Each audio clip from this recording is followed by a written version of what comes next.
किती देता मग? किती देता? मला किती पाहिजे ते सांगा. बदली करायची किती पाहिजे तुम्हाला? काहीच नाही, 20 कोटी रुपये लागतील बदली करायची एका सहीचे. बापा बापा, जसं काही वराच्या मोठ्या मोठ्या कलेक्टरची बदली करणार, अरे बापा त्या पोलीसवाल्याची बदली करणार, साहेब 20 कोटी रुपये.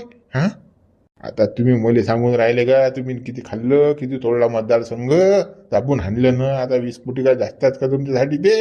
हा, एक कोपरा नाही तर नाही झाला कोण्या कोपऱ्यातला काही आपलं. मला सारं माहित आहे तुमची इतिहास, बोल सांगता तुम्ही. असं चिंता आहे आपल्याला 20 कोटी लागतील आपल्याला. बरं भाऊ, तुम्हाला 20 कोटीच देतो, पण कसं ते संध्याकाळ लोक बदली झाली पाहिजे. चला तुमच्या बंगल्यात चेक देतो तुम्हाला लिहून, काही वांधा नाही ना. होऊन जाईल ना संध्याकाळपर्यंत बदली, काही टेन्शन घेऊ नका तुम्ही. बरोबर, चला मग, चला बंगल्यावर झाला तुमच्या, पैसे देऊन देतो तुम्हाला. हो चला चला. हे सर्व खायलाच बसेल आहेत. हा, एक फुकट काम नाही करत. घेतली आणि 20 कोटी रुपये. घे म्हणा, घे.